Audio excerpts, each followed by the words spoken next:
morning, Canada. Welcome back to another episode of Question Period. Today is May 29th, 2025. Whoopsie, forgot what day it was. We've got I can only assume, a pretty interesting question period lined up for you today. Is Mark Carney going to be in the House? I mean, it's a heads or tails. At this point, we're going to have to wait and see how that goes. But as we know from yesterday's question period, the debut, we know that Mark Carney is very much underprepared. Him and his Liberals are just not ready for this season of question period. The Conservatives have a lot of ammunition. They are very just busting at the seams, ready to show and highlight the hypocrisy and the corruption that this new Liberal cabinet and Liberal party is bringing to the table. So there's going to be a lot to look forward to in this QP episode. But before we get into it, I do want to encourage you all to hit the like button and subscribe if you haven't yet already. It does really help grow the channel, and it helps push the live streams out further so more and more people can experience democracy here in Canada. Now, question period doesn't start for a little bit. What we are going to do is, first of all, get some W's in the chat for the Oilers, because hopefully they can just finalize the series tonight and move on to play the Panthers for a repeat in the Stanley Cup playoffs, or Stanley Cup Finals, and bring home the Tariff Cup. So put some W's down for the Oilers, for McDavid, my bad. And we're going to start off with a little bit of news, right? We got some time to kill, folks. You know the drill. We got some time to kill. We're going to take a look at what's going on with the forest fires, because they are getting completely out of control, specifically in Manitoba, but also Saskatchewan. Here we go. There are 16 active fires in northern Saskatchewan right now, 7 evacuation orders in effect. And what you're looking at here has been through the community of East Trout Lake for days. Saskatchewan's public safety agency captured these images, and they show 50 to 60 cabins and family homes burned to the ground along shores and parts of the lake. Now, if we go even further north, breaking this morning, we've been telling you about the 3 First Nations, which have declared a joint state of emergency overnight because of the wildfire threat to them. The Lac La Ronge Indian Band, Peter Ballantine Cree Nation, and Montreal Lake Cree Nation. My next guest is a member of the Lac La Ronge Indian Band, but is also Prince Albert Grand Council Grand Chief Brian Hardlot, my guest this morning from Prince Albert. Chief, welcome, and thank you for making time for us. Thank you very much, and thanks for having me. Well, there is a lot of important information to share. Can you give me the latest, Chief, on the fire situation? Where is it now, and how big? Okay, just really the latest. The fires, there's actually about 3 fires that are, well, more than that, fires that are causing the evacuations, and also the difficulty, I guess, in all areas with these fires, and that's Peter Ballantine Cree Nation, Pelican Arrows, and Lac La Ronge Indian Band in the Hall Lake area region, one of their First Nations, and also going further south in the Montreal Lake Cree Nation and the Wiyakwan area was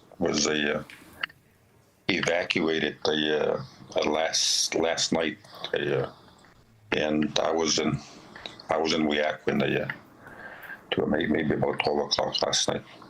And I was looking through a statement that the 3 First Nations issued, and they talked about extreme fire behavior. They talked about how quickly this is growing and how... Well, that one is growing, but specifically the one that's growing in Manitoba, it came out of nowhere, folks. It came out of nowhere. Now 17,000 people are being evacuated from Manitoba.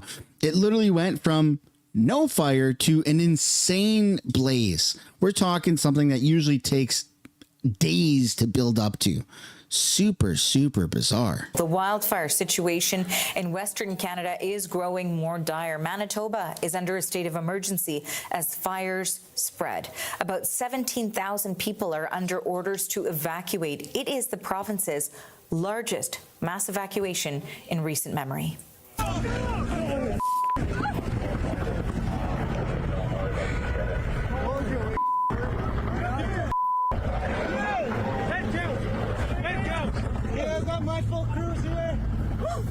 This footage is from the wildfire threatening Flin Flon on the border with Saskatchewan. Firefighters made a dramatic escape from the flames.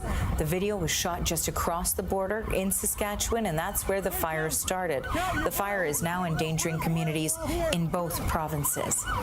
And the CBC's Mark Carcasole is tracking this story for us. Okay, so what's the latest development on the wildfire situation? Well, that alert in Manitoba came out around 5:30 local time yesterday. Many of the people, particularly in Flin Flon, will be driving 8-9 hours if they decide to go to Winnipeg as directed for shelter.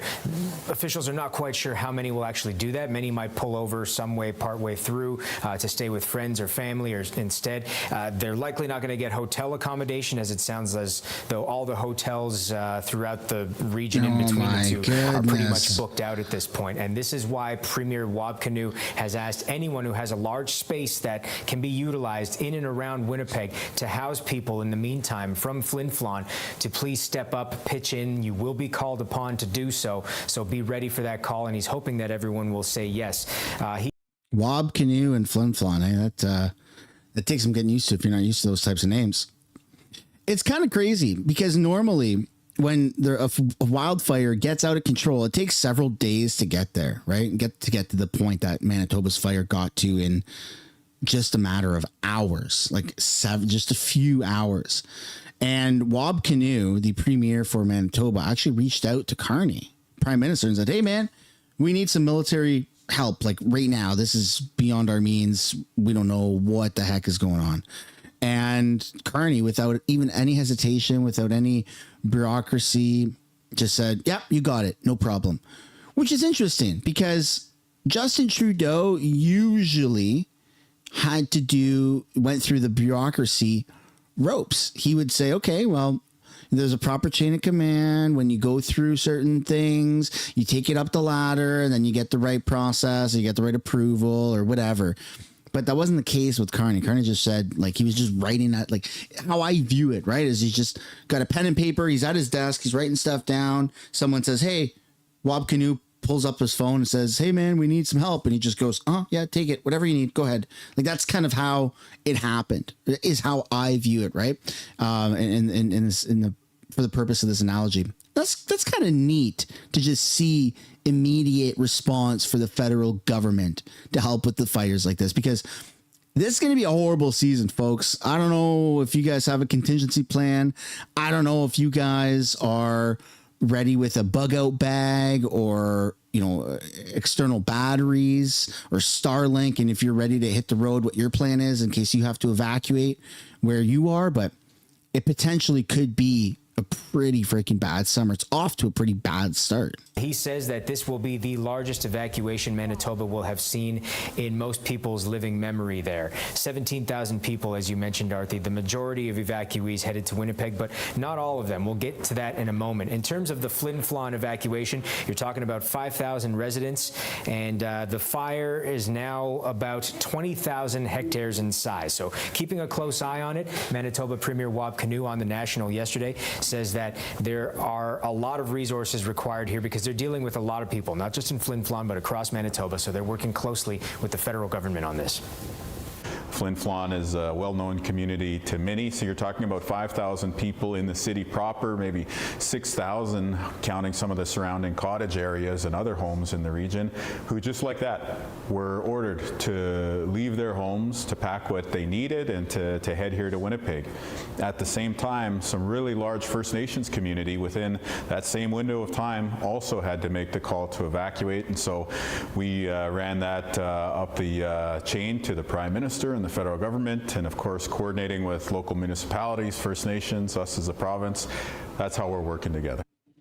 Those First Nations communities that Premier Canoe spoke of include Pimicikamak Cree Nation, Cross Lake and Puckatawagan Cree Nation. Now, you heard Premier Canoe talk about working with the federal government, the possibility of the armed forces getting involved, because you need air support in a situation like this to get people moving across the province. There's just too much fire, too much smoke to do this all using vehicular transport. We've just got word that the first CAF plane has now arrived in Pimicikamak Cree Nation. It's expected to fly out of there the first first 90 or so primary, the top of scale evacuees that need to get out there. So that work is now underway. The Army is getting involved in all of this. But in amongst all this and all these other areas, including Lynn Lake, which is still the subject of evacuation, 600 residents there, 17,000 people in total, many of them First Nations, many of them from the Métis Nation. And the Manitoba Métis Federation president spoke to News Network earlier today. He worries about many of those evacuees and the long-term effects all of this is going to have, the stress, the smoke, and everything else involved. If there's anything that Canadians are good at in a time of crisis, it's coming together, right? I mean, I think a lot of people can put their differences aside and they just come together and host people. You got RV parks that are welcoming of evacuees from wildfires. You have community centers, you have companies, you've got entire towns or not counties, townships and stuff like that. I mean, it's incredible to see that Canada can band together in times of need. I think we're pretty freaking good at that. And I feel like this year is probably going to be a little spicy when it comes to the wildfires. Here on Vancouver Island, we've had not that dry of a summer so far, but right now it's definitely starting to dry up. Like the heat is blazing. And I think that's happening for a lot of BC. I think a lot of BC right now is just, we went through an extended spring and now, or fall or whatever the heck season we just went through. And now we're heading into like completely dry season. And that's obviously a big time frame or a window of opportunity for wildfires to start. And yes, of course, arson is still a big problem.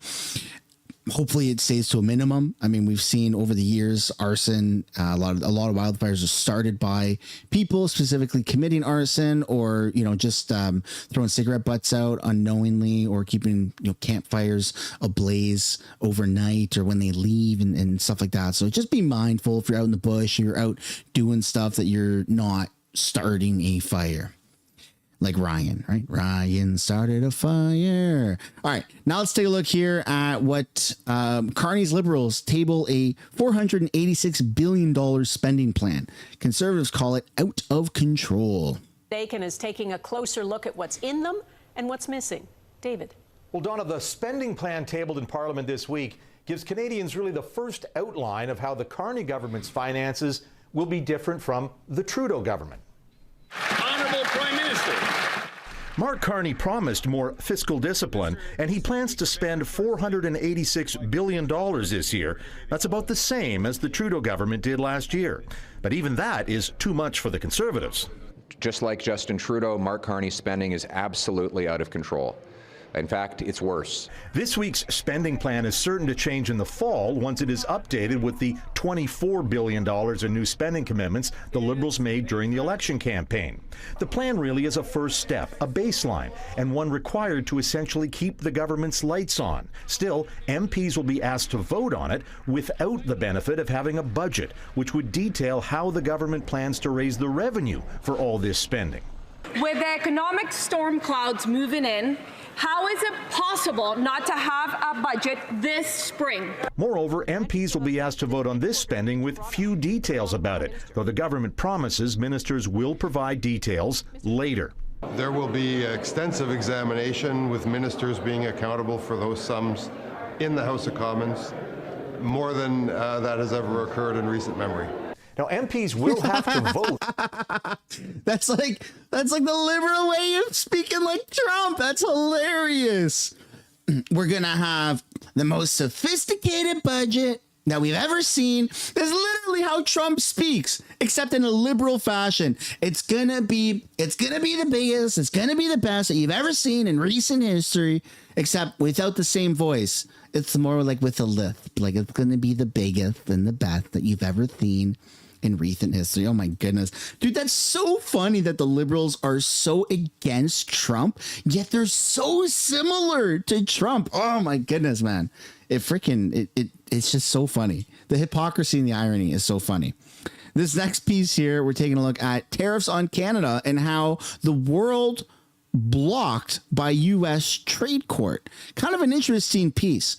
Now, some people think that this isn't going to hold up, that Trump can just supersede the court's decision of halting all tariffs that America is putting on Canada, Mexico, and even China. But let's take a look for those that haven't seen it yet.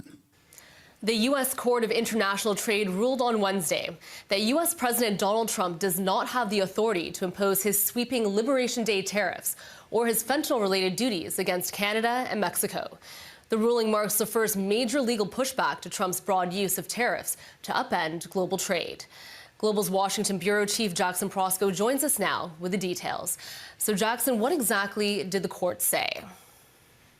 Well, good morning. The court effectively said that the president does not have unbound authority to implement tariffs on nearly every country in the world, and that he exceeded his authority by effectively trying to justify this as a national security issue when he implemented these tariffs on so-called Liberation Day. So in short, they're saying that all those tariffs, except for the ones on steel, aluminum, and microchips, are effectively illegal. They were implemented illegally by the president, and that it is up to Congress to decide how to deal with international commerce. Now, it's not clear when the tariffs are going to actually end here. The White House has already filed an appeal, and the court left in place a sort of 10-day grace period to go through the bureaucratic process of winding down the tariffs. In a response to Global News, a White House spokesperson said, quote, "It's not for unelected judges to decide how to properly address a national emergency." And he went on to say that the president would use, quote, "every lever of executive power to address this crisis." All right, so what does this mean then for Canada and those fentanyl-related tariffs? Well, effectively, they're done at this point. That 25% tariff brought in because of fentanyl, the court said it's simply not justifiable because they said it does not fit the emergency law's definition of a mechanism to deal with a crisis effectively here. So there are expectations now of a fire hose of imports into the U.S. from both Canada and Mexico, while exporters try and take advantage of what's effectively here at least a grace period, a lull in the tariffs while we figure out if these are going to stick in the long term, if the president's appeal will be successful, if the Supreme Court will ultimately intervene. But certainly good news for a lot of Canadian companies that rely on their exports to the United States. All right, so Jackson, this has thrown a bit of a wrench then in Trump and his economic plans. So what does it all mean then for the president and his plans overall? Yeah, a couple of things. Of course, you'll remember that on Liberation Day, the president sort of touted how every country in the world would be lining up to make a deal with him. And he's certainly talked about that ever since. We already saw, the British Prime Minister here, touting a deal, or at least the framework of a deal with the United States on tariffs. Well, suddenly that doesn't seem to matter much anymore. And if you're a country that was subjected to these tariffs, why would you waste your time now trying to make a deal when you don't know if the tariffs will be here for the long term and when a court has declared them illegal? So that scraps that. But the other thing to keep in mind here is that tariffs were part of an economic strategy for the president. The billions of dollars in revenue that they would have collected were supposed to offset massive tax cuts that the president wanted to put in place, along with spending cuts. And now the economic picture there gets a whole lot more complicated because he doesn't have that revenue. He's already looking at running a deficit based on legislation being passed in Congress here. And it's not clear if the math makes sense without the tariffs. Finally, we should point out that, of course, the stock markets, they're going to like this. They're set to open up big time today. Investors very happy about this. You'll remember that. I mean, I don't know if they opened up big time, but what I do know is that this is something that the markets definitely appreciate, right? Nobody wants to live with that uncertainty of tariffs. Like, it's just horrible all around. And the fact that you might be able to see the courts can basically halt tariffs. Like, who cares about other countries, right? All we care about is what's going on towards Canada. At least right now, that's our focus. If the courts can actually do that, that's kind of cool, man. That's kind of cool. It doesn't look that good for Trump, but it looks great for us and adds a little bit more certainty for us, which is absolutely phenomenal. And I, for one, am very much on board with that. So let me know what you guys think down below in the comments about the tariffs being halted. Do you think it'll go past 10 days? Do you think it'll hold up in court? Or do you think Trump will be able to somehow reverse that? Okay, ladies and gentlemen, we're getting ready here for question period. Before we take a look at what's going on in the House, so I do want to ask you guys, not to be annoying, but because it helps push the stream out further, it helps the growth of the channel. if you guys can hit the like button, let's see how many likes we can get on the video. We're at just under 200 right now. Subscribe to the channel. And let's take a look at what's going on in the House.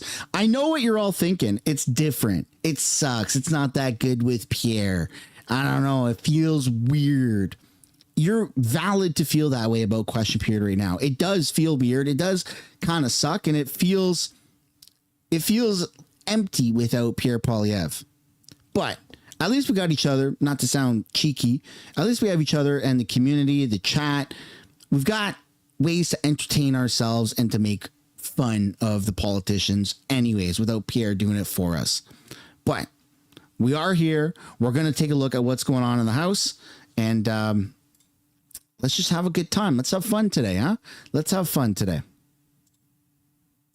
Moving Surrey Newton forward and ensure it remains a place of opportunity, growth and hope for everyone. The Honourable Member for Yellowhead. Thank you, Mr. Speaker. I would first like to congratulate you for your recent promotion. I look forward to working with you as well as my colleagues in this coming Parliament. It is an honour today to rise for the first time on behalf of the constituents of the beautiful riding of Yellowhead, Alberta. I too would like to recognize some of my town and county councillors in Ottawa today. Considering this week's throne speech made no mention of Canadian oil and gas, no mention of Canadian pipelines, no mention of the necessity of getting Alberta's world-class energy to new markets, it's clear that this Liberal government is no different from the last. Canadians need a government that works for powerful paychecks, not a government that continues to support job-killing laws. When will this Liberal government repeal the No More Pipelines Bill, C-69, the red tape, and finally give Canadian energy workers the respect and recognition they deserve? The Honourable Member for Brampton South. I love how Brampton... It's with deep gratitude that I rise today to thank you, the residents of Brampton South, for once again placing their trust in me. I'm also deeply grateful to my family, volunteers, and supporters for working day in and day out during the campaign. At the doors in Brampton South, the message was loud and clear. Canadians are feeling the strain. While affordability remains our top priority, public safety is also a leading issue in my community. Mr. Speaker, public safety builds confidence in our institutions, which is why we must continue to take this issue seriously at all levels of government. I remain committed to working with all partners to ensure safety and prosperity for all Canadians. As we begin this new Parliament, I promise to continue working hard for Brampton South alongside our Prime Minister to tackle affordability, keep our communities safe, and build the strongest economy in G7. Thank you, Mr. Speaker. The Honourable Member for Kitchener South, Fiscal. Thank you, Mr. Speaker. I rise today on behalf of and grateful to the constituents of my hometown in Kitchener South Hespeler. Let me tell you something about the folks in Kitchener South Hespeler. They are honest, hardworking people who do not like a tax cheat. They remember how, back in 2016, Donald Trump shockingly refused to release his tax returns to the public. Thousands of news stories were written about it. Now, there is no law that leaders must disclose their tax returns, but the public expects that someone who seeks to lead a nation will go above and beyond the bare minimum legal requirements. Mr. Speaker, I'm sad to say we now face a similar situation in our country. This new Prime Minister refuses to give Canadians a public disclosure of his conflicts of interest. Even Justin Trudeau gave such a disclosure prior to becoming Liberal Party leader. Conservatives implore today the Prime Minister to look inside himself. Why is he taking another page out of Donald Trump's book? Why won't he disclose his conflicts? And does the answer have to do with offshore tax havens? Look inside yourself. That's freaking funny. Mr. Speaker. It's National Accessibility Week. It's a time to recognize the achievements of persons with disabilities across our beautiful country. Through the week, more than 8 million All right, folks, we're almost at 400 likes. Those who haven't yet already, it's free to do. Accessibility is essential. It's tax deductible. It helps fight climate change. Hit the like button. Government is focused on improving accessibility in key areas like infrastructure, employment, and financial security. Also, payments through the Canada Disability Benefit are beginning this July. en 2019.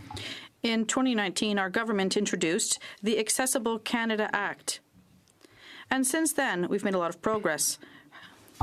This year's theme for National Accessibility Week is Breaking Barriers Together, paving the way for an inclusive future. Together, we can achieve our goal of a barrier-free Canada by 2040. Thank you, Mr. Speaker. Honourable member for Cambridge.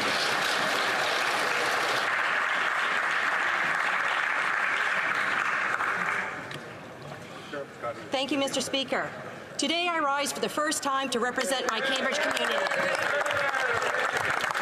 Welcome. This week, the Liberal Prime Minister introduced his first spending bill.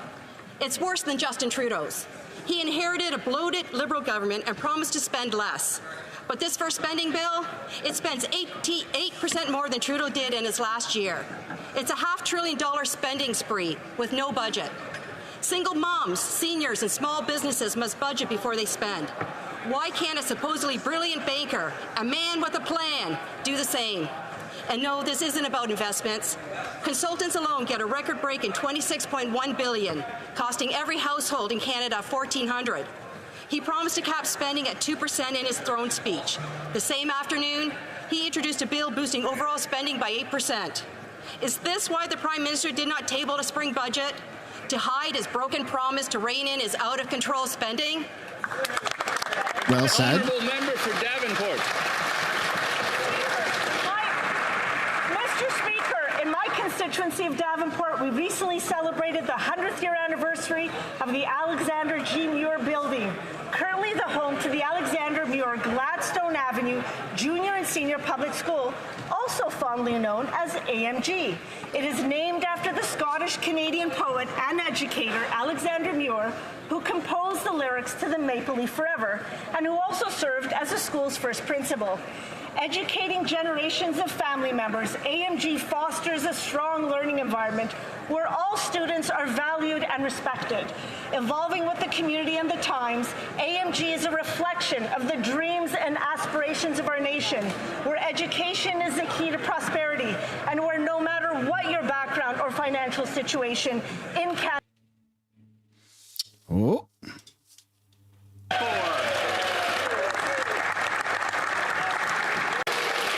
To join students. The honourable member. I'm not having my freaking voice cut off.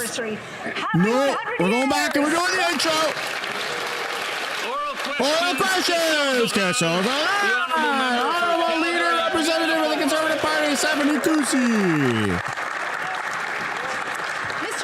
This Prime Minister said that he would be guided by a new fiscal discipline. He said that he would limit operational expenditures to no greater than an increase of 2%. Yet he's presented a bill of $500 billion to Canadians. Single mothers, seniors, small businesses all make a budget before they spend. You would think that a highly esteemed banker would know that and would do that. So is he really committed to a new fiscal discipline, or is he just like the last guy? It's like the last guy. Oh, here's champagne. Mr. Speaker, it's a pleasure to be back in the House, and it's a pleasure to deliver for Canadians, Mr. Speaker. We are delivering on our plans to make life more affordable in Canada, Mr. Speaker.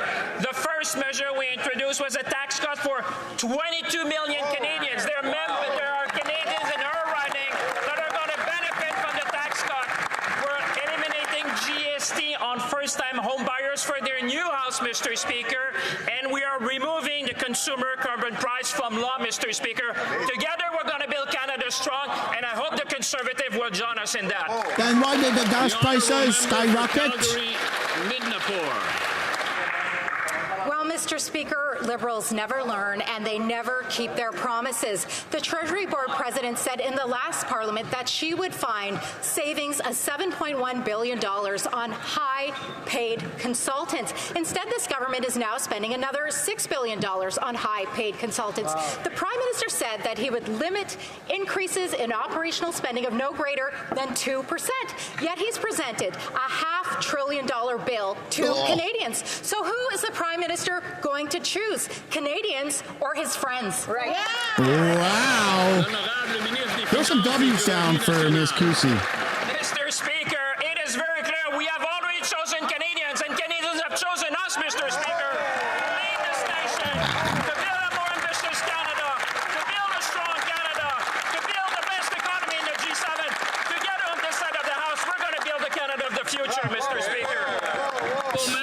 Calgary Midnapore. Monsieur le Président, le Premier ministre. Mr. Speaker, the Prime Minister said that he would be guided I didn't by like that one. a new level of fiscal discipline. He promised to limit spending, and yet now he has brought in legislation that would include expenses of billions of dollars in additional spending despite the complete lack of budget. Even small businesses make a budget before moving forward. Why would a banker not do the same thing? Will he finally show a certain level of fiscal discipline, or is he going to be just like the Prime Minister before him? The Honourable W Minister for the of Finance and translator, National man. Revenue. On point again. Mr. Speaker, I'd like to thank my colleague for her question. As she has seen, we are presenting an ambitious plan for Canadians. And the very first measure we brought in was a middle-class tax cut that will affect 22 million people in her riding who will benefit. Then we said that we would be eliminating the GST for first buyers of new builds. That will enable us to have a resilient economy, a strong economy, the strongest one in the G7. For Simcoe North.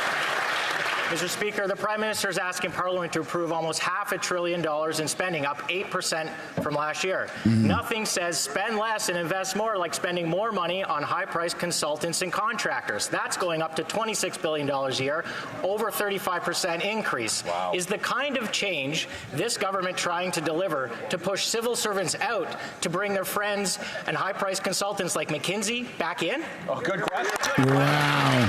L'honorable ministre des Finances et du Revenu Just lining each other's I'd like to pockets. thank my colleague for his question. In fact, Mr. Speaker, we're focusing on the result. And you know what? The first measure that we have introduced in this Parliament is to help 22 million Canadians, Mr. Speaker. People in every riding. Canadians are watching at home and are wondering, are the Conservatives going to support them? Are they going to support this government? Because Canadians know that we have their back and we're going to fight for them at every step of the way. The Honourable Member for Nanaimo Ladysmith. Mr. Speaker, the Prime Minister said he wants to spend less and invest more, but this week his government tabled a $500 billion spending bill with no budget. While 15,000 people use Loaves and Fishes, the food bank in my riding, this government has increased spending on consultants by a jaw-dropping $6 billion, a massive increase of 36%. Consultants get a $26.1 billion gift that makes every household in Canada $1,400 poorer. Is the Prime Minister's reckless spending the real reason why there's no budget this spring? The Honourable Minister of Government Transformation, Public Works and Procurement. Thank you very much, Mr. Speaker, and I want to thank my colleague for her question. I'm very proud to be part of this new government that's fighting for Canadians day one with a proposed bill that's going to make life more affordable for 22 million Canadians. That's an average of $840 per family in income tax reduction. This is giving real help to Canadians, and I'm very proud that we're delivering on day one. Thank you, Mr. Speaker. I apologize to the member for Long Range Mountains. It's her turn. Mr. Speaker, the Prime Minister claims he's different from his predecessor, but the numbers tell a different story. In his own first spending bill, consultants get a record-setting $26.1 billion, up more than 36% in 1 year. Terrible. The government talks about restraint, but this is $500 billion of spending without a budget. Single moms, seniors, and small businesses must budget before they spend. How come a brilliant banker cannot do the same? Good question. The Honourable Minister for Government Transformation, Public Works and Procurement. Thank you, Mr. Speaker. And the question a lot of Canadians are asking is how come Conservatives can't get behind the idea of supporting 22 million Canadians with a tax break that's going to make life more affordable for Canadians by eliminating GST on new homes, which is going to help new home buyers. Mr. Speaker, our plan is ambitious to grow this economy, to make life more affordable for Canadians, and I'm hoping Conservatives will see the light and rally behind this ambitious plan for Canada. Thank you. L'honorable député de Saint-Jean. The Honourable Member for Saint-Jean. Mr. Speaker, We are seeing some dangerous intentions for Quebecers in the throne speech. The Liberals talked about a single Canadian economy instead of 13, which means that they want to control the Quebec economy from Ottawa. Yeah, which is why the that's National right. Assembly of Quebec Sit down and shut up, Quebec. unanimously rejected this idea. Quebec is and should always be in control of its economic future, its trade, and relevant legislation. So on Monday, when the Prime Minister meets with his provincial counterparts, will he commit to respecting Quebec jurisdiction? Dude, I do not care about The Honourable Minister of Quebec's feelings at Transport. all. I'd like to thank my colleague for this important question. I'd also like to thank the Quebec minister that I spoke with yesterday and who participated in a provincial federal meeting about internal trade. We have a constructive relationship, a fruitful relationship. The federal government has an excellent relationship with the provinces and territories, and we will always respect provincial and territorial jurisdiction. The Honourable Member for Saint-Jean. Mr. Speaker, Canada is not a business, and Quebec is not a regional branch. The reason we don't have just one economy in Canada is that we don't have just one nation within Canada. We should never sacrifice Quebecers' interests in the name of a supposed Canadian unity. Francophone workplaces in Quebec is not a barrier to labor mobility. And ensuring that Quebecers can work in our forestry sector is not an obstacle to trade. Ultimately, the existence of the Quebec nation is not a trade barrier. Does the Prime Minister understand this? The Honourable Minister of Transport and Internal Trade. Yes. As the Prime Minister said this morning, our government respects and will always respect the importance of Quebec, the importance of the Quebec nation, the importance of the French language. These are key priorities for our government. We also understand the importance of economic growth. And for our government, a priority is to create the strongest economy in the G7. That will be good for Canadians and Quebecers. The Honourable Member for Repentigny. Mr. Speaker, in the throne speech, the Liberals said once again that they want to have just one environmental assessment per project, which means that if an Alberta dirty oil pipeline is built and goes through Quebec, there would only be one assessment, which would be the federal assessment, ignoring Quebec and the provinces. But Quebec should be in control of its own territory. Quebecers and their institutions, like the Quebec Environmental Assessment Organization, they are the ones who should decide. Quebec's sovereignty on its own territory is non-negotiable. Will the government commit to respecting it? Climate change. Merci, Monsieur le Président. Thank you, Mr. Speaker. I'd like to take this moment to say that I am so pleased that so many Quebec MPs are part of our government. Yeah, I'm not. I don't like it at all. In fact, there are 44, and they will be speaking up very clearly for the interests of Quebec and Quebecers. I will always work in favor of the interests of Quebec, and I will make sure that we hear their voice. The Honourable Member for Louis Saint Laurent Akia-Wenrock. Thank you, Mr. Speaker. Now, during the throne speech, in his speech, the King was very clear. And this is something that shows what he felt about our previous Liberal government. He said that this government will be guided by a new level of fiscal discipline. And yet, very quickly, we see that in this new legislation that there will actually be an increase of $40 billion in spending, 8% more. It's hard to believe that these people could do worse than Justin Trudeau. How can this Prime Minister stand up and tell Canadians that he's actually going to do worse than Justin Trudeau? The Honourable Minister of Finance and National Revenue. Mr. Speaker, my colleague for Louis Saint Laurent knows that I respect him greatly. Yes, I'm sorry, I got the writing name wrong. But if he's talking about being able to stand up and look people in the eye, well, of course we can do that because there is a tax cut for 22 million Canadians. so the Prime Minister will be able to look people in the eye. And I hope my colleague will be able to do the same. He will be able to tell his constituents that he is voting for that tax cut and showing that he cares about Canadians. I would invite him to vote in favor. The honourable member for Louis Saint Laurent, Ikea Wenrock. Well, Mr. Speaker, the King was quite cutting when he said that we need a new approach to fiscal discipline. And Quebec wants nothing to do with the King. This would be an opportunity to change how things are done. But on the contrary, this government is actually increasing the amount spent on consultants. I could never have thought that the Minister of Finance would actually do something that was worse than what Justin Trudeau did. Will he get up, look Canadians in the eye, and say that he will finally start being a responsible steward of the fiscal of the fiscal system, not like Justin Trudeau? The Honourable Minister of Government Transformation, Public Services and Procurement. Thank you, Mr. Speaker. Well, you know which party Quebecers really were cutting towards. They cut the number of Conservative seats. After all, they didn't want a party whose plan was barely worth the paper it was printed on. Instead, they chose a plan to make the government more efficient, make the economy more resilient, and make life more affordable. And that's what we're doing with a tax cut for 22 million Canadians, $840 per family.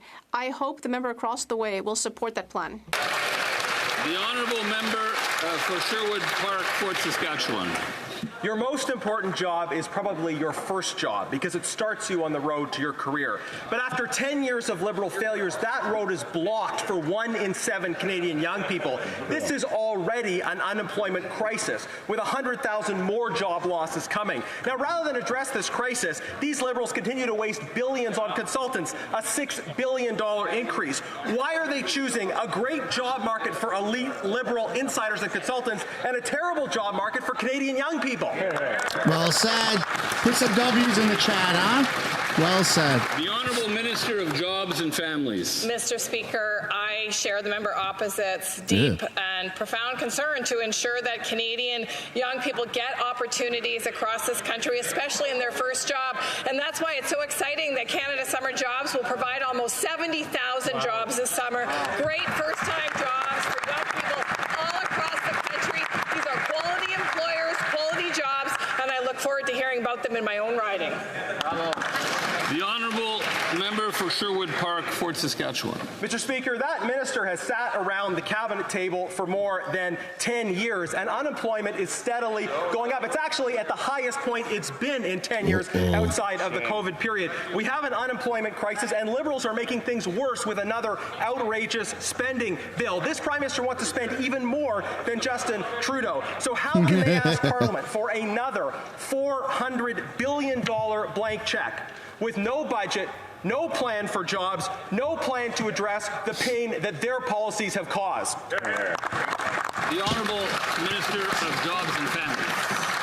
Well, Mr. Speaker, we hear the member opposite talking out of both sides of his mouth. At one side, he's talking about the need to do something about unemployment, to do something about youth having excellent experiences in the workforce. And on the other side, he's talking about the need to reduce spending. And in fact, Mr. Speaker, we know that we can actually do big things together. That's what employers want across the country, Mr. Speaker. They want skilled workers all across this country in every sector. We'll be there with the provinces and territories to make sure we have the fastest growing economy in the G7. But that's never going to happen. Member for Brandon Souris. Not in our Liberal leadership. Speaker, this week the Prime Minister introduced his first spending bill, and despite promising to cap spending during the election, the bill increases spending by another 8% on an already bloated federal government. $500 billion in spending introduced the same day as he promised again to cap it, all with no budget and on the backs of hardworking Canadians and at the expense of future generations. When will these Liberals finally cap spending and put the financial future of young Canadians first? Will the Prime Minister give us the date for a spring budget today? Attaboy, dude, but go bald. Go bald. Fix that patch of hair. I'd like to to welcome the member to the House of Commons. But one thing, Mr. Speaker, it's clear. We have the back of young Canadians. If the member was listening carefully, he would have seen that in the very first motion we introduced in this House was the elimination of the GST for first-time home buyers, Mr. Speaker, for their first house. This is a measure to help young Canadians to get into the real estate market, Mr. Speaker. The young Canadians who are watching us at home understand we have their back and we will always work for them, Mr. Speaker. The honourable member for Hey, drop a like on the stream if you haven't yet already. Mr. Speaker, on April 5th, 17th, 20th, 21st, and 29th, the Prime Minister committed to, and I quote, free trade in Canada by Canada Day. However, almost immediately after the election, the Prime Minister already broke his promise, saying instead they would only introduce legislation to eliminate federal interprovincial trade barriers by Canada Day.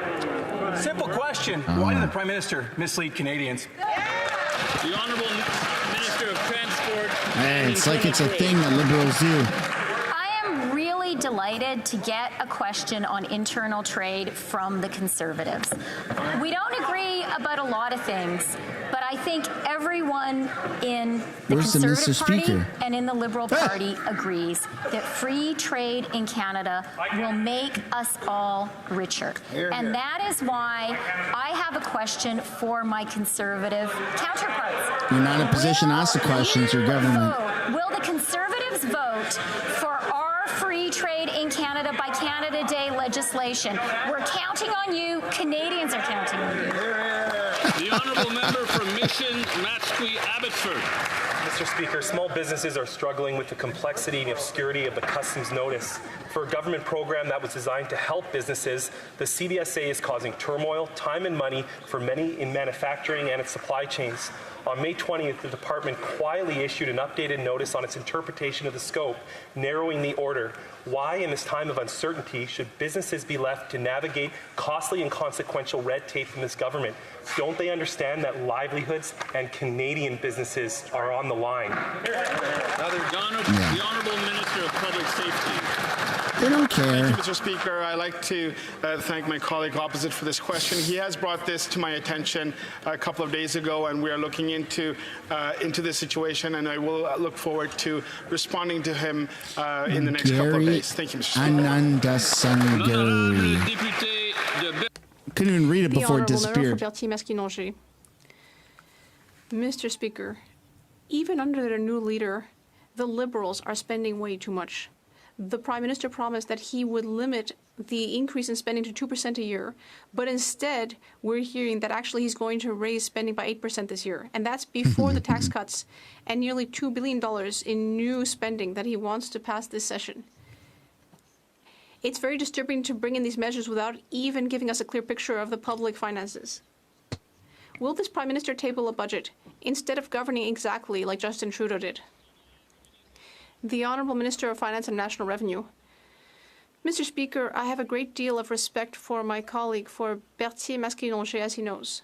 But it's surprising to hear that the Bloc Québécois is against a measure that will help people in his own riding. We just tabled a motion in this House to cut taxes for 22 million Canadians. That could be up to $840 for a two-income household.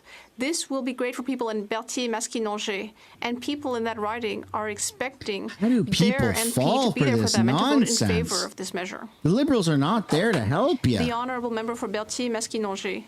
Mr. Speaker, people in Saint-Maurice-Champlain are expecting this member to table a budget.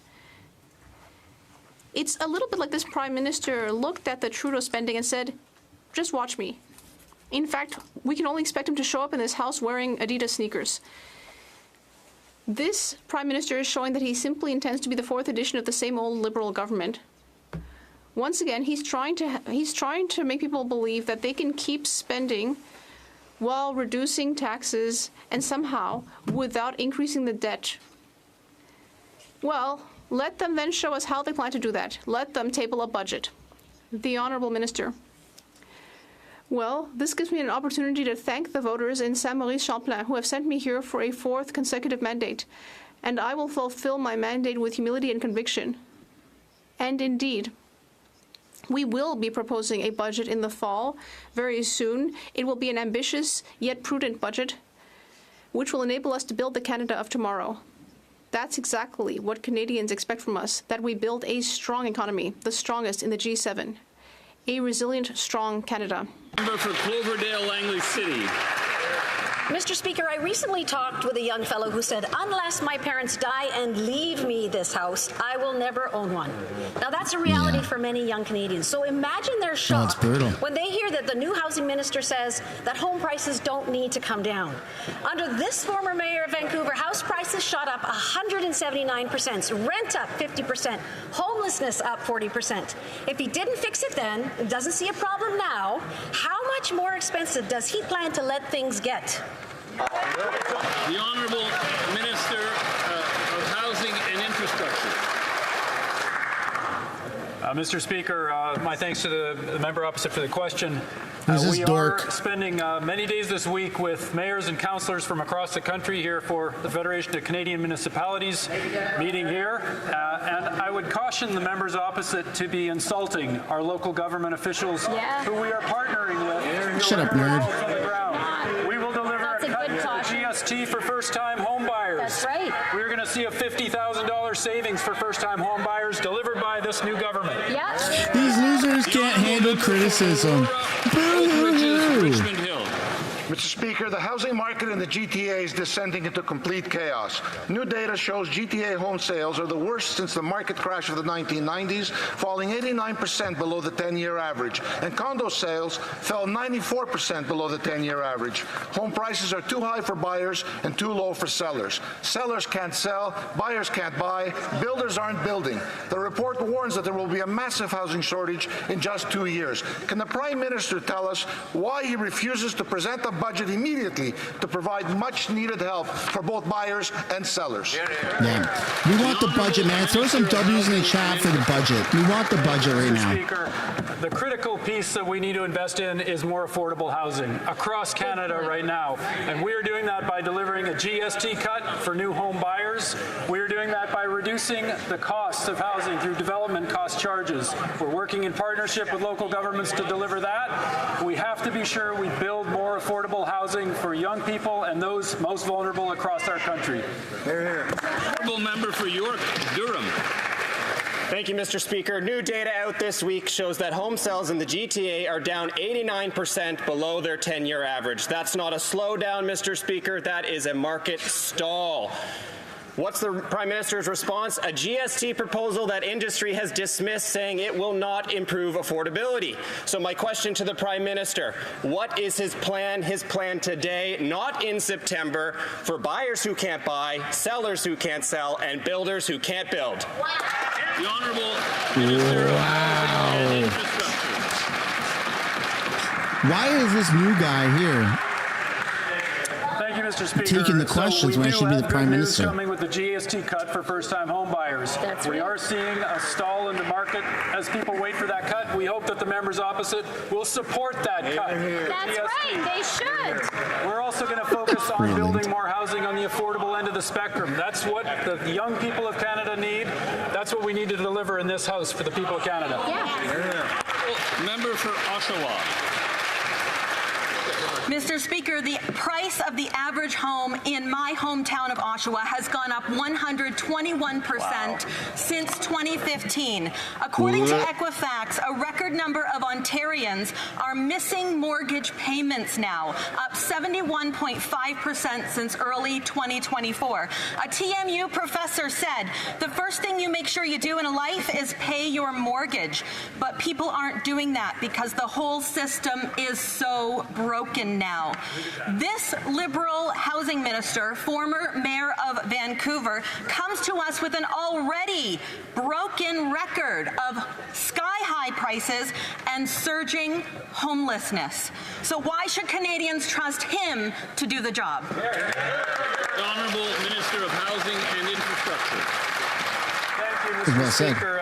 Again, I will caution the members opposite to be insulting local government officials who are here in Ottawa this week. Shut up, bro. The federal government. The only way that we get housing built in this country Can't stand is any with criticism. alignment with the provinces and territories, the local and Indigenous governments. We need to work in partnership and collaboration to deliver housing for Canadians that they can afford. The honourable member for Richmond Hill South. Mr. Speaker, according to new data, Ontario's homeowners are missing mortgage payments in record numbers. 90-day mortgage delinquency rate jumped 71% since last year. Canadians are facing 40-year inflation highs, lackluster housing supply, and skyrocketing mortgage rates.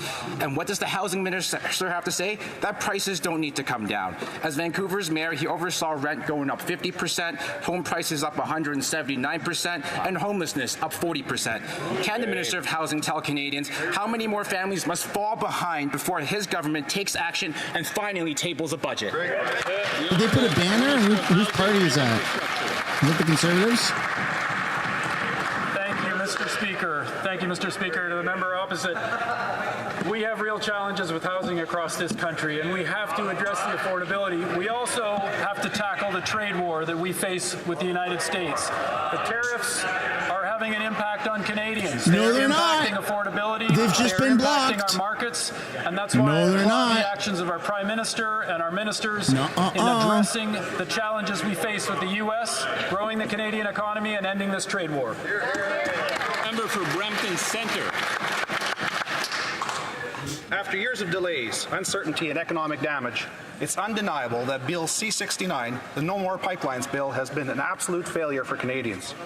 Industry leaders, provinces, and Indigenous communities have repeatedly sounded the alarm over its complex, unpredictable regulatory process that chases away investment and blocks development. Where's the banner? Now that the Supreme Court has confirmed that key parts of this legislation are unconstitutional, will the Liberal government finally admit it got this wrong and scrap Bill C-69 and take real action to get Canadians back to work? Minister of Energy and Natural Resources. Oh, so who got up? Mr. Speaker, in trade wars, we must capitalize on every competitive advantage we have.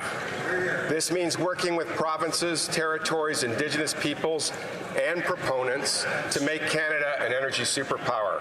We will fast-track projects, cut red tape, and approve projects in the national interest within 2 years.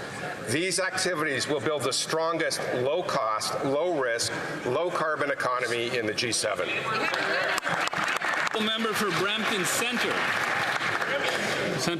Brampton Centre. Yes, go ahead. Mr. Speaker, it's an honor to rise in this House for the first time representing the people of Brampton Centre.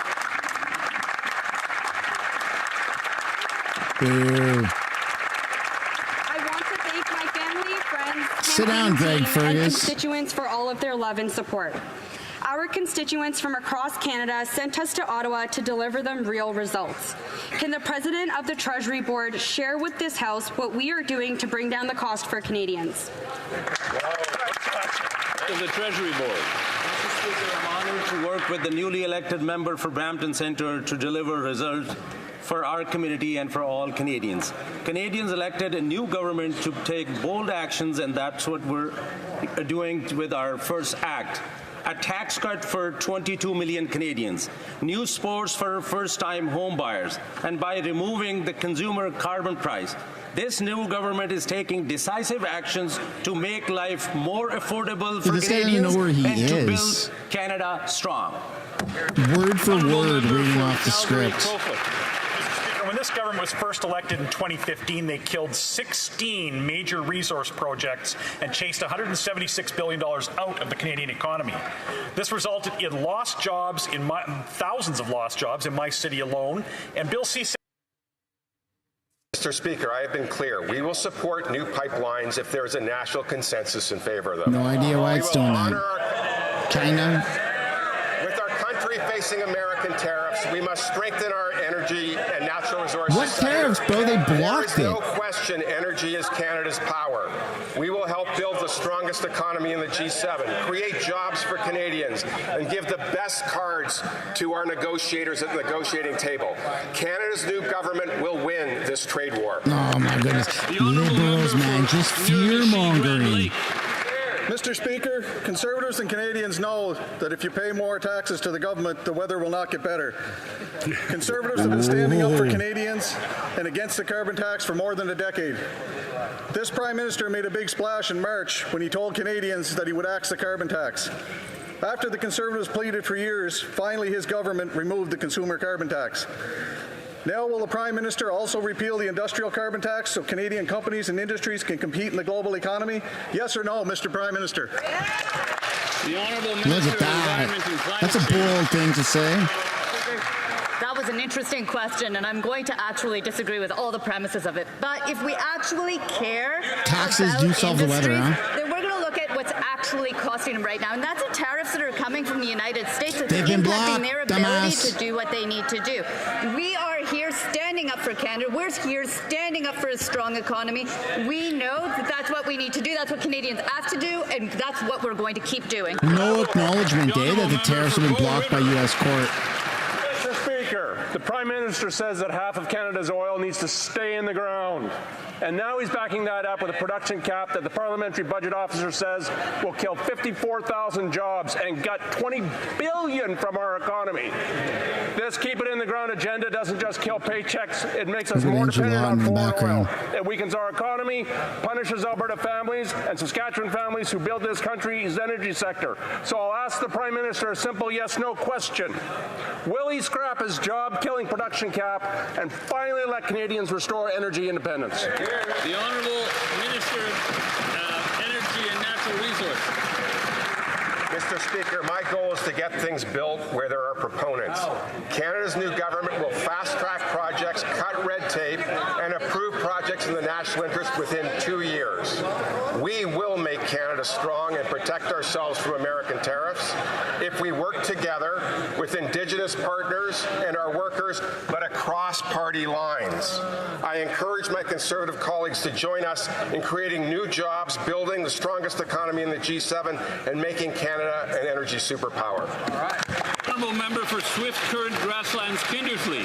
After 10 years of Liberal anti-energy policies, the devastation continues. There's already been hundreds of thousands of job losses in the industry. And thanks to the radical ministers on the front bench, their oil and gas production cap has another 54,000 jobs. I bet this guy and can over pour $20 a billion mean on the beer. chopping block. The Prime Minister campaigned on having a plan to get things built, yet he's already Looks committed like a to bartender. not overturning the production cap. Is the Prime Minister's refusal to scrap the cap an admission that he supports this devastating policy? Good question.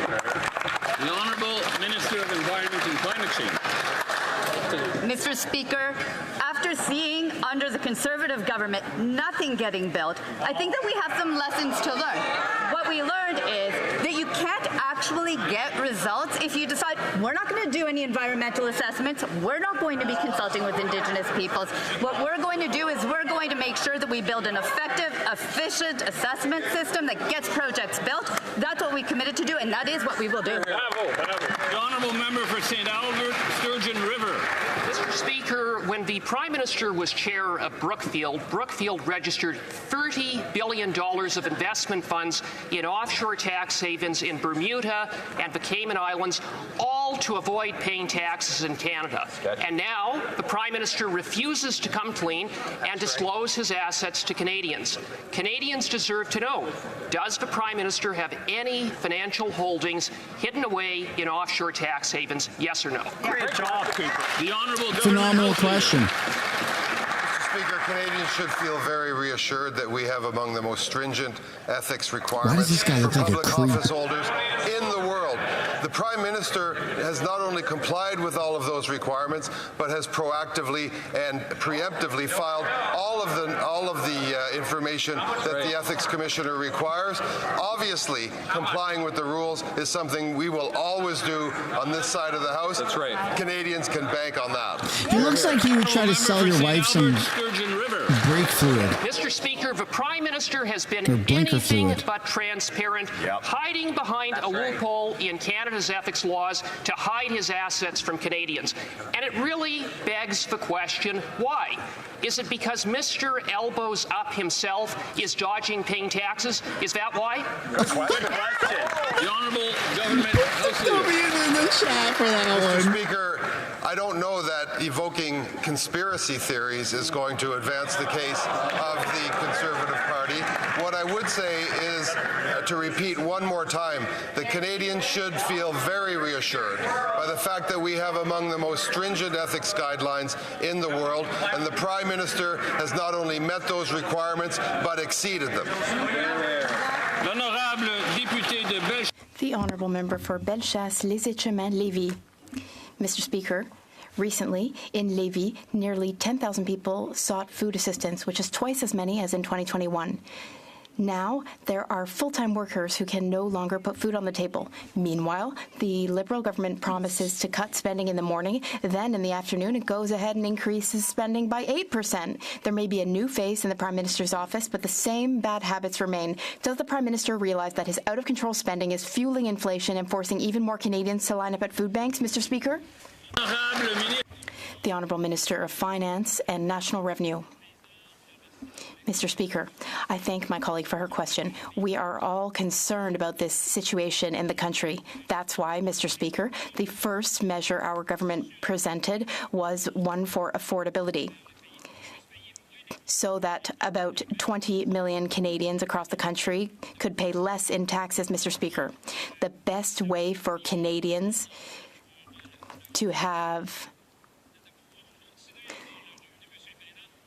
be able to keep their income, Mr. Speaker, the best way is for them to pay less in taxes. That is just one way we're helping Canadians, and we will continue to help Canadians. The Honourable Member for Bellechasse-les-Échemins-Lévis.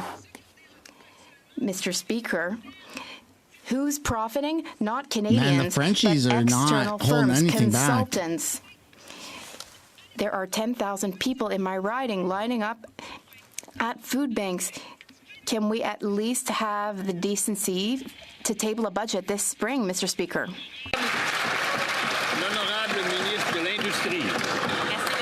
The Honourable Minister of Industry.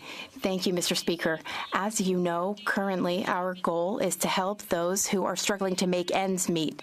That's why we cut taxes. That's why we cut taxes for the middle class. We are also cutting the GST for those who are buying their first property. And as my colleague knows full well, we are currently in the middle of a tariff war. We are fighting to create jobs, to protect jobs that are currently under threat, and we are that are currently under threat, and we are not also in a here to tariff war, invest to build the strongest Why economy are they in the G7. ignoring the fact that it's been paused from the courts? Thank you, Mr. Speaker. I congratulate you on the speakership. This is my first time rising in the House as member for Beauport-Limoilou. I thank my constituents for placing their trust in me. Voters called for change which will allow them to keep more money in their pockets. Can the minister explain what this government will do to make life more affordable for Quebecers and for all Canadians? The Honourable Minister of Government Transformation and Procurement. Thank you, Mr. Speaker. I thank the people of Louis Hébert, thank them for voting for me. I also thank the people of Beauport-Limoilou for giving us a third Liberal voice in the Quebec area. This will make us even better at defending their interests. We've already taken action with a tax cut for 22 million Canadians, a savings of up to $840 for a family of 4. We are delivering. We're taking action to have a stronger economy and country. Nicolas. Mr. Speaker, this government is not serious when it comes to public safety. We recently learned that terrorist-related charges were up 488%. Wow. If you thought that this statistics and the problem that goes with it would be reported in the speech from the throne, you'd be wrong. Why is this government so unserious about a matter that impacts all Canadians? Hear, hear. The Honourable Minister of Public Safety. Thank you, Mr. Speaker. And it's pretty obvious that my friend opposite didn't hear the speech from the throne, because we have some very significant measures to address issues of security. New threats to our safety are emerging each and every day. Canada's intelligence, security, and law enforcement agencies have robust measures in place to monitor and take action to address them. From listing terrorist entities to investigating and prosecuting those who seek to cause us harm. Mr. Speaker, our government will always be there to protect Canadians. The honourable member for He has one job, and it's to memorize facts. He can't This even do it. government will always be there to protect Canadians. Mr. Speaker, let's move to Exhibit 2. The case of Randall Hopley. This person kidnapped a 3-year-old child. He served a lengthy jail sentence. He was released into the community in 2023. Shortly thereafter, he was at large for 10 days with his photo being plastered everywhere. He was released again this week, and he didn't even last a day in the community. If this government is so committed to going after sex offenders, to protecting Canadians, will they repeal this legislation? The Honourable Minister of Public Safety. Mr. Speaker, when we speak about crime and safety and security, it's important that we have the facts right. The case in question is a matter that was a matter of a statutory release, which is in law, and I invite my friend again to ensure that it is statutory. I hear the honourable member. I can't hear the honourable member. Could he repeat that? Mr. Speaker, we cannot conflate issues of statutory release to bail. And we will ensure that as this is a matter that's before the Correctional Services Canada, we will work with them to ensure that they have the right measures in place. But I can assure everyone in this House that this is a matter of law, that it... So we're going to let bad people out on the streets because it's a matter of the law. Stony Creek. Mr. Speaker, I have news from my riding of Hamilton East Stony Creek. Yesterday, a Hamilton City bus was caught in the crossfire of a shooting. This comes just weeks after an innocent young lady tragically lost her life by a stray bullet on Upper James simply by waiting for the bus. Crime is out of control, and this status quo is unacceptable. When will the Prime Minister repeal Liberal C5 and Bill C75 so we can bring back safety to the streets of Hamilton and Canada? Yeah. The Honourable Secretary of State for Combating Crime. Thank you, Mr. Speaker. First of all, I want to sympathize with the family of the innocent bystander. Her family lives in my riding, and I've met with them. This issue is close to home for me, and is one I'm committed to in my position. I know the Prime Minister is committed to it. We are going to make changes. This new government is committed to making sure that we hold criminals accountable and we make our streets safer. And we're going to do the work that's necessary, making stricter bail penalties, stricter sentences, and all the work that we need to do across. The Honourable Member for St. Catharines. Thank you, Mr. Speaker. Canadians expect our government to keep our borders secure. A strong border leads to safe streets. Can the Minister of Public Safety provide this House with an update on the implementation of Canada's $1.3 billion border plan? Honourable Minister of Public Safety. Thank you, Mr. Speaker. Let me just begin by congratulating my friend from St. Catharines on his re-election. Our border is strong, and through our border plan, the single largest investment in our border in Canadian history, we're making it even stronger, Mr. Speaker. We have eyes on the border 24/7 with more officers, drones, Black Hawk helicopters, and sensors. Our plan is working.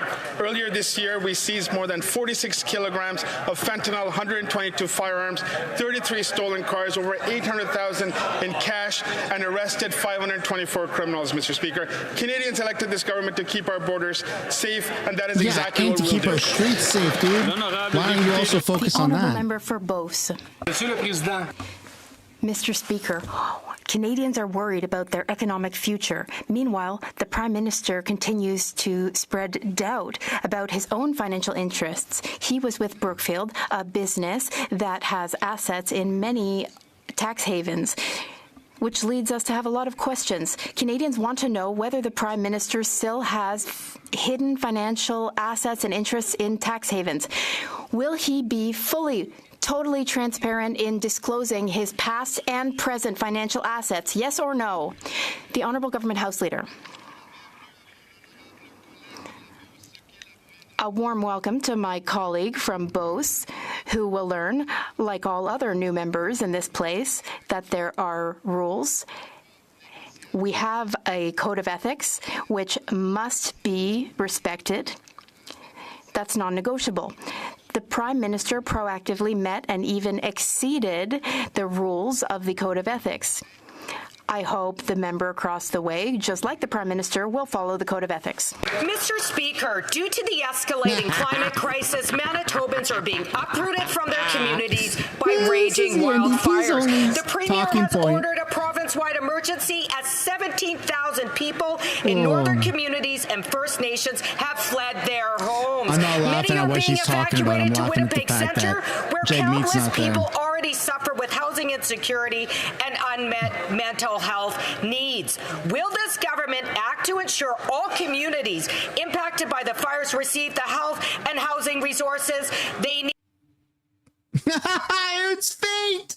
It was government act to ensure all communities impacted by the fires receive the health and housing resources they need so that they can live in dignity. Great question. Oh, it makes me so happy to see the NDP fail. It makes me so happy. No one even wants to answer. Emergency management. Go ahead. Mr. Speaker, I rise for the first time in this House. Who the fuck is this? Our hearts go out to all of the communities who are affected by wildfires from coast to coast to coast. Last night, the Prime Minister and I received a request from the province of Manitoba seeking airlift evacuation support. Bro, she knows nothing about emergency preparedness. Northwestern Manitoba First Nations communities, and of course, we immediately agreed to that support. Nah, you need like an ex-firefighter. There are a number of communities affected by an ex-paramedic to be in that position. That's insane. Peoples must be given free, prior, and informed consent for projects developed in their territories. Last Parliament, I addressed this concern in my private member's bill.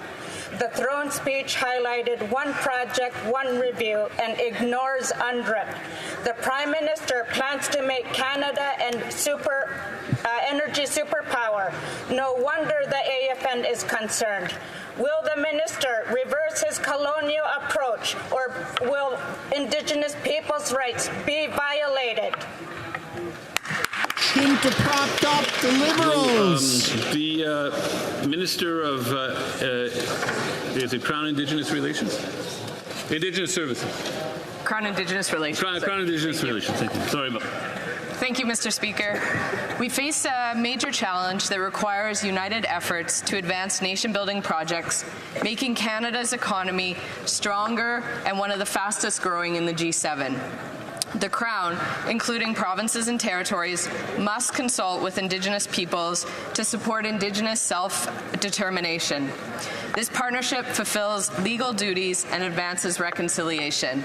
While we won't comment on provincial matters, we remain committed to collaborating with all to build a stronger Canada. Thank you, Mr. Speaker. And that ends question period today. Oh, I'm so happy that the NDP has failed. It makes me so freaking happy, man. What a snooze fest. I don't know how else to describe it. What an absolute freaking snooze fest of a question period, man.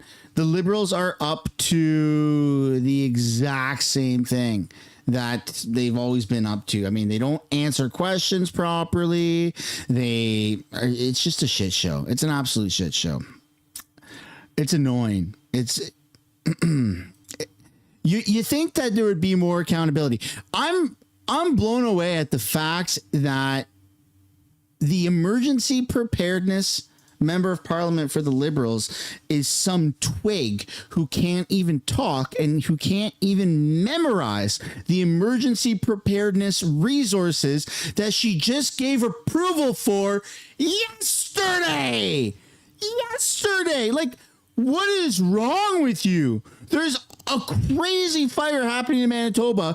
You just got approached less than 12 hours ago for a whole bunch of different equipment to combat these fires at the federal level, and you have to read the script. You have to read script and see what you said that you gave. Like, Dude, emergency preparedness is like the last stand on a lot of things. Emergency preparedness. You're prepared for shit hitting the fan. And you got some twig where this microphone stand is wider than, and she's like not knowing the resources that she issued approval for less than 12 hours ago. Give me a break. This stuff just pisses me off, man. Like, this country is just a fucking joke. Liberals think that nothing's ever gonna happen. Meanwhile, the country's burning again, and you got some fool who she probably naps 2 or 3 times a day. She probably naps 2 or 3 times a day, and she's the emergency preparedness MP. She has no idea what emergency preparedness even means. No, you need some ex-firefighter in there. You need some ex-paramedic in there who's been through the ringer, who knows about emergency preparedness. Not some old hag who's got no idea where she is. She didn't even know to stand up and do her speech. Like, that's just insane. That's freaking mind-blowing. Sorry, folks. I got a lot of shit on my mind I gotta get off my chest. You know what I'm saying? I just gotta vent sometimes. Oh, I hope I don't come across as like cuckoo, you know? Because I really don't mean to sound like I'm cuckoo, but it's just, to me, it's such a no-brainer. Like, imagine the chief of police is some purple-haired freak that is qualified in, like, social studies. Like, that doesn't make any sense. How are you supposed to run a police force if you don't know anything about policing? You don't know about strategy. You don't know anything about guns. You don't know anything about use of force. It doesn't make any sense that the emergency preparedness MP is just like, oh my God, man. I feel like I could be an MP. Maybe this is how Andrew Lawton felt before he ran, and Aaron Gunn. They're like, these people running are actual like borderline retards. And we could just, as normal people, especially somebody with a platform, jump in and just get elected and then fix everything. And I'm debunking people in the chat. No, I don't want to be an MP.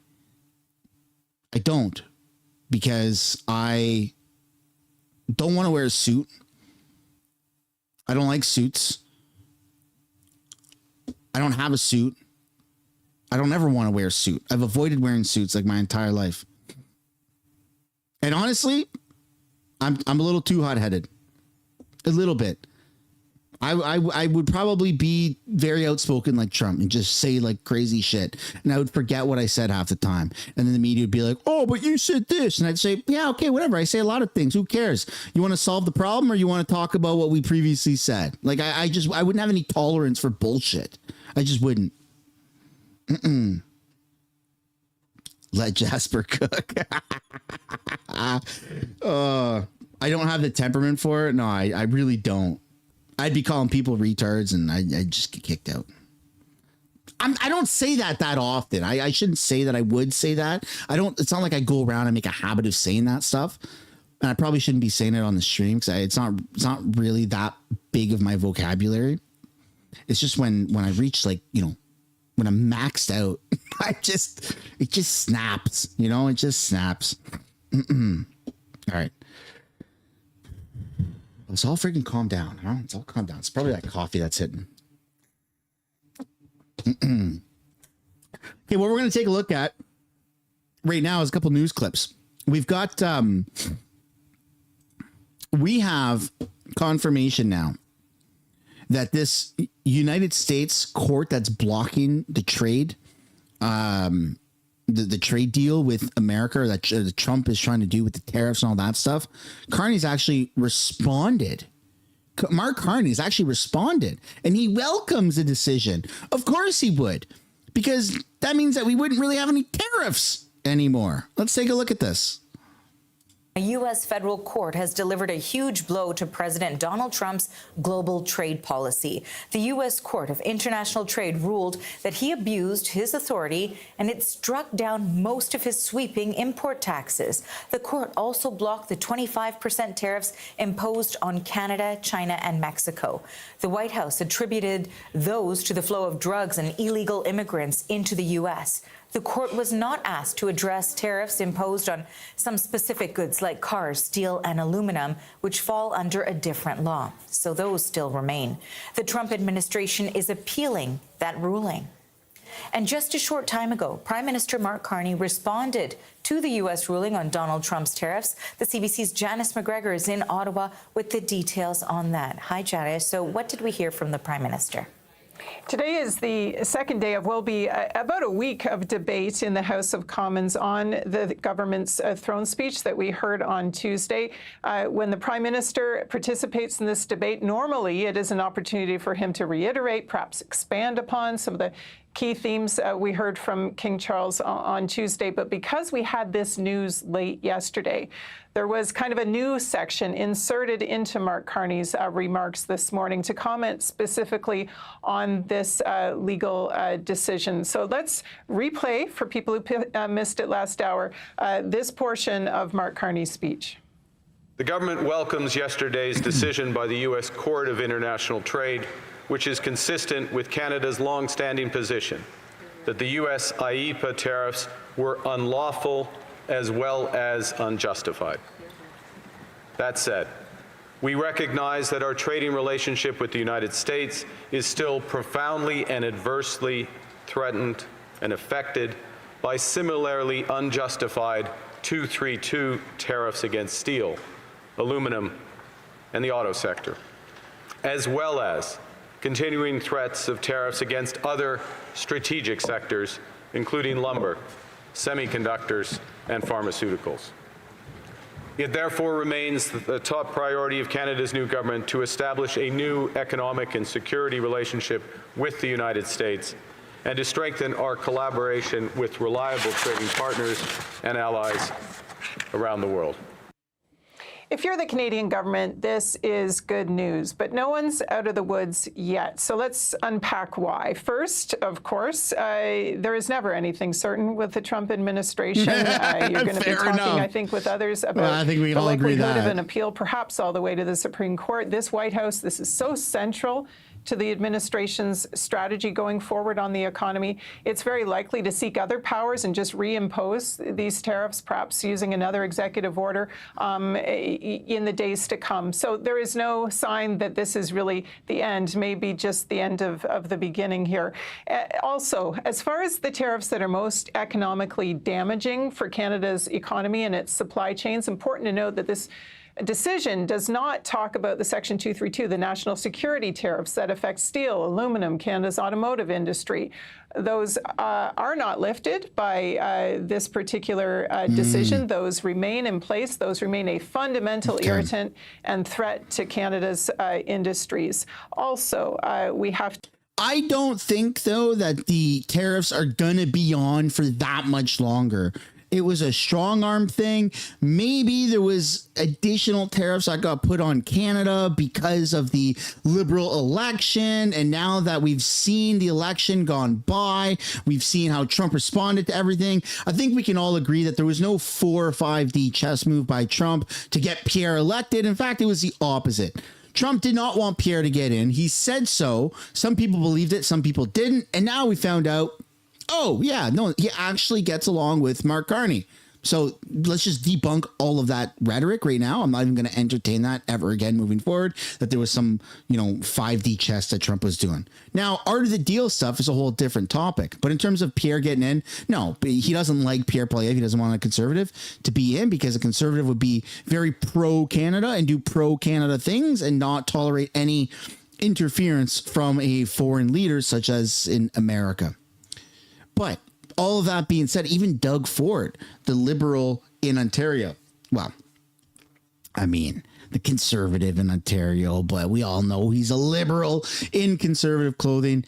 Even he's said that he doesn't think that Mark Carney is going, or that Trump is going to have the tariffs on Canada for that much longer. He thinks that we're going to be able to find some sort of new deal, new trade deal.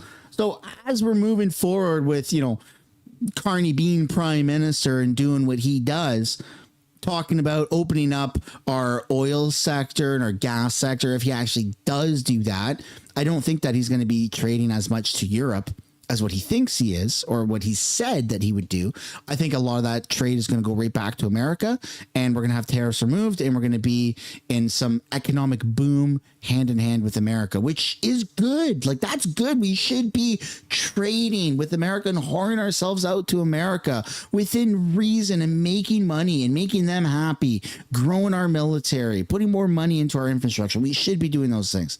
So I don't think that we're going to have these tariffs for that much longer. That's my personal opinion, though. I'd love to know what you guys think. To note that this could potentially be of valuable assistance for a few aspects of Canada's economy. For example, e-retailers. These same powers that are now perhaps on the way out were used as justification, for example, in getting rid of the exemption that had applied to small packages worth less than $800 when they were imported into the States, including by mail, for example. There were a lot of Canadian small businesses that were now being hit by tariffs because of the end of the so-called de minimis exemption. If this stands, that could be good news for them. It is good news for industries originally hit by that first round of fentanyl and sort of border security justified tariffs, not to minimize sort of the kind of bright sparks involved in all of this. But from the Canadian government's perspective, as you heard the Prime Minister say there, this was always, in their view, unwarranted, a fundamental violation of the North American trade agreement, something the Canadian government believes never should have been imposed in the first place.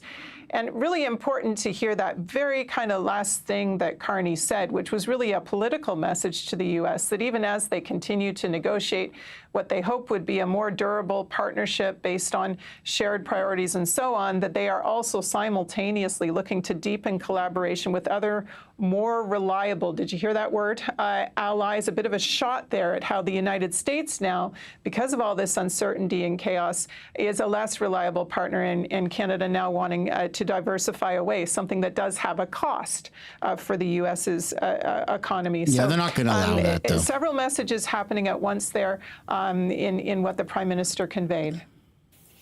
And now, Janice, if U.S. courts begin reining in Trump's executive orders, what does that mean for Canada's response? Well, indeed, some might wonder, could we throttle back, for example, on the counter tariffs that are in place? And remember, those are paid by Canadian consumers and businesses. No action to do that yet. Of course, there were some temporary reprieves last month for certain sectors deemed most kind of economically sensitive to tariffs, wanting to help them, give them a bit more breathing space, time to change their supply chains around so they weren't hit quite so hard. But many tariffs still remain, and no word from the Carney government today about lifting any of those. I think in part because they're not really sure whether this is where this is going, if this could be reversed. We are in a drama of on again, off again when it comes to Trump tariffs. But this kind of back and forth thing in the context of, you know, at one point wanting to send a tough message to Washington, on the other hand, trying to ease relations and warm things up and not make it so hostile. Let's be partners. Let's work together on security.